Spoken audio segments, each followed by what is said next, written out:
côté, un témoignage très important, celui d'Aliette Espieux. Souvenez-vous de Quentin Derenque. Alors bien sûr, là on apprend que Raphaël Arnaud, il sort du bois, il parle à un média d'extrême gauche, il pourrait revenir à l'Assemblée nationale, etc. On entend tout cela. Et puis de l'autre côté, qu'est-ce qui se passe concrètement sur le terrain? Aliette Espieux, c'est elle, une militante qui avait organisé l'hommage à Quentin Derenque. Figurez-vous que son mari est en détention provisoire. Pourquoi? Bonjour Aliette Espieux, expliquez-nous de quoi il s'agit-il concrètement. Bonjour Christine, merci beaucoup pour cette invitation. Effectivement, mon mari est en détention provisoire depuis jeudi soir dernier pour avoir participé à l'hommage de Quentin pour Quentin Derenque. Je vais expliquer. Donc mon mari était en contrôle judiciaire. Il était effectivement interdit de se rendre à Lyon. Pourquoi il était sous contrôle judiciaire déjà? Interdiction de se rendre à Lyon. Il était sous contrôle judiciaire parce qu'en 2023, il y a eu un affrontement entre l'extrême droite et l'extrême gauche en marge d'une conférence. Et donc, donc une instruction est en cours. Je ne pourrais pas me prononcer au nom de la justice parce que je n'ai pas accès au dossier et c'est normal. Mais voilà, en tout cas, mon mari avait un casier judiciaire vierge. Il était en contrôle judiciaire suite à cette rixe parce que ils ne savent pas qui était présent dans cette rixe et donc ils ont mis en contrôle judiciaire un certain nombre de militants d'ultra-droite lyonnaise et pas d'ailleurs de la gauche. Et pourtant, 16 militants antifascistes avaient été embarqués ce soir-là par la police parce qu'ils étaient bagarrés avec la police ce soir-là. Mais ces personnes-là ne sont pas sous contrôle judiciaire. Et donc, suite à ça, mon mari n'avait pas le droit de se rendre à Lyon. Mon mari est quelqu'un d'extrêmement carré, d'extrêmement fidèle. Il n'aurait pas bravé son contrôle judiciaire pour rien. La meilleure preuve, c'est que je suis l'organisatrice de la Marche pour la vie de Lyon, une des organisatrices. Et par exemple, l'année dernière, la Marche pour la vie avait lieu en mars. Cette année, elle aura lieu en avril. Mon mari n'avait pas prévu d'y aller. Il n'aurait pas pris ce risque-là. Alors, pourquoi a-t-il pris ce risque? Alors, je rappelle que vous êtes enceinte de 6 mois. Pourquoi a-t-il pris le risque de violer, si vous permettez, ce contrôle judiciaire pour venir à Lyon alors qu'il lui était interdit d'aller à Lyon en hommage à cette marche pour Quentin Derenque? Eh bien, tout simplement parce que le jeudi qui a précédé l'hommage à Quentin, Street Press a sorti un article outrageant à mon égard, ainsi que relayé par Mediapart, par Libération. Vous imaginez bien que suite à ces articles, j'ai reçu un certain nombre de messages et de menaces de mort, notamment, où on me disait clairement que si on me croisait dans les rues, il valait mieux que je longe les murs, que je serais scalpée. Ces messages, il faut savoir que les renseignements étaient au courant, puisqu'ils sont, je leur dirai après, mais ils sont venus me manifester leur soutien lundi au tribunal. La police était au courant que je recevais un certain nombre de menaces de mort et mon mari, voyant cela, n'a pas accepté, si vous voulez, l'idée de laisser cette femme. D'accord, et de vous laisser seule, enceinte, etc. Alors, qu'est-ce que vous réclamez aujourd'hui à Aliette Espieux avant que nous marquions une petite pause? Alors, tout simplement une cohérence. En fait, aujourd'hui, moi, je vois une chose, c'est qu'il y a un certain nombre de militants antifascistes qui sont reconnus par la police, qui étaient présents qui ont fait partie de ceux qui ont tué Quentin. Ils sont aujourd'hui dehors. On a Raphaël Arnaud qui reprend la parole librement, sans aucun scrupule, en train d'expliquer qu'il va reprendre son mandat de député. Il est payé par nos impôts. Lui, il a un casier judiciaire. Mon mari n'a pas de casier judiciaire. Il est venu pour défendre sa femme enceinte et parce que son ami a été assassiné par des militants d'ultra-gauche. Aliette Espieux, on marque une pause. Restez en ligne avec nous. Nouvelle journée de mobilisation des transporteurs routiers. Une vingtaine de poids lourds se sont rassemblés ce matin sur une aire de l'autoroute A8 dans le sens Aix-Nice. Mobilisation aussi à Toulouse ou à Rennes. Les transporteurs routiers réclament des mesures de soutien face à la flambée du prix des carburants.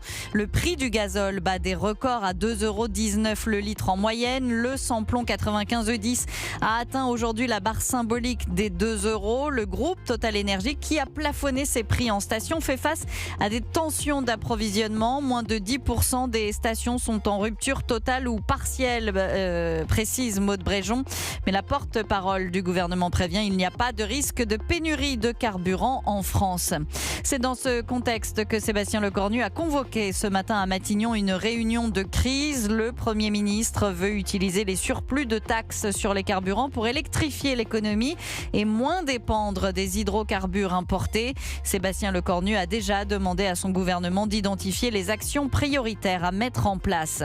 Au 33e jour de la guerre au Moyen-Orient, Donald Trump va s'exprimer ce soir, une allocution officielle à la nation pour donner, selon la Maison-Blanche, de nouvelles informations importantes sur l'Iran. Le président américain qui a affirmé que les États-Unis allaient quitter l'Iran d'ici 2 ou 3 semaines. Benjamin Netanyahou assure de son côté que la campagne n'est pas terminée. Nous allons continuer d'écraser le régime terroriste iranien, prévient le Premier ministre israélien. De nouvelles explosions ont été entendues ce matin à Téhéran. 5 jours après l'attentat déjoué de la Bank of America à Paris, le parquet national antiterroriste a requis la mise en examen de 4 personnes, dont 3 mineurs. Une information judiciaire a été ouverte pour association de malfaiteurs terroristes. La compagne et l'ex-conjointe de Cédric Prison ont été tués par asphyxie. C'est ce que révèle une source policière portugaise. L'ex-policier français est le principal suspect de ce double féminicide. Les corps des 2 femmes ont été retrouvés dans un endroit isolé après plusieurs jours de cavale depuis l'Aveyron. Cédric Prison a été placé en détention provisoire. Et puis le casino d'Évian-les-Bains a été partiellement détruit par un incendie la nuit dernière. Les 3 étages du bâtiment ont été endommagés, mais les pompiers ont lutté pour que la coupole ne soit pas touchée. Évian-les-Bains doit accueillir un sommet du G7 en juin. Merci ma chère Émilie. Prochain point sur l'actualité à 13h sur Europe 1 avec Lélie Mathias. Europe 1. 11h30, 13h, Jean-Pierre Foucault et vous.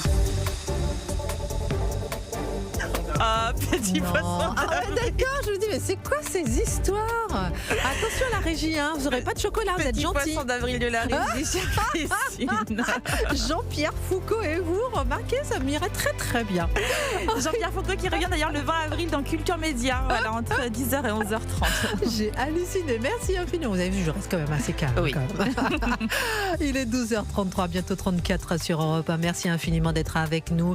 Dans un instant, Pierre Hermé, qui est dans le studio d'Europe 1 pour parler du chocolat, avec sa collection Pâques 2026 ludique qui transforme les jeux d'enfance en pièces de chocolat. On en parlera dans un instant. On parlera aussi de concert à la Madeleine qui aura lieu mercredi avec Robin Elbakian qui sera dans le studio d'Europe 1 dans un instant. Mais d'abord, nous sommes en ligne avec Aliette Espieux. On parle avec elle de son mari qui est en détention provisoire. Et vous avez la parole, chers auditeurs d'Europe 1, au 01 80 20 39 21 12h34. Vous écoutez Christine Kelly sur Europe 1. 11h30, 13h, Christine Kelly sur Europe 1. Enfin, le bon jingle. J'ai failli avoir la voix de Jean-Pierre Foucault. En tout cas, bon 1er avril à tous.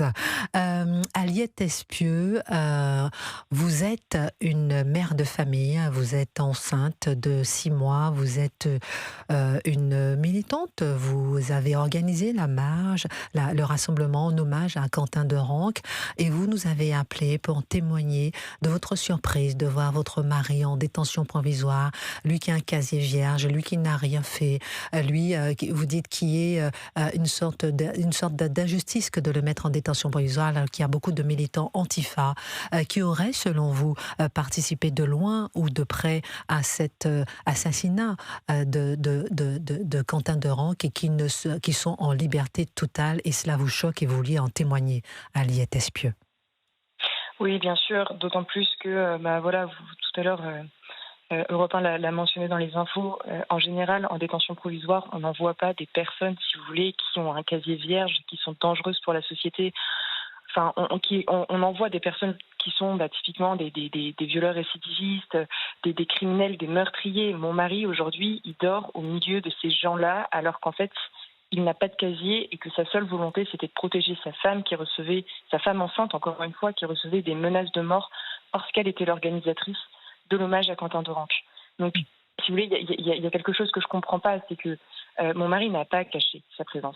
Les renseignements étaient au courant, les services de police ont vu mon mari, ils ont même échangé avec lui le jour J, le jour de l'hommage. S'ils avaient réellement voulu embarquer mon mari à cause de cet hommage, ils auraient pu le faire dès le lendemain.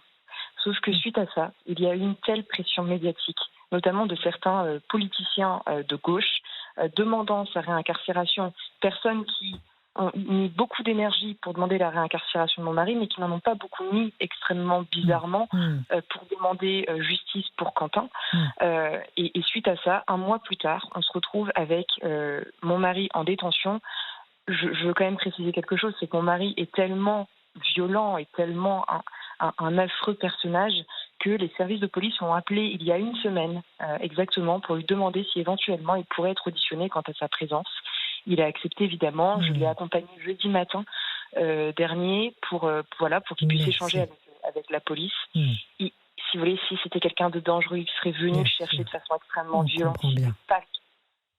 Merci beaucoup Aliette Espieux d'avoir témoigné en direct sur Europe 1. Merci infiniment d'avoir partagé avec nous votre interrogation, les questions que vous posez par rapport à cette arrestation de votre mari qui n'a rien fait, qui est en détention provisoire et qui a un casier judiciaire vierge. Vous qui avez organisé ce rassemblement en hommage à Quentin Derengue, tenez-nous surtout au courant de l'évolution du dossier. Merci infiniment.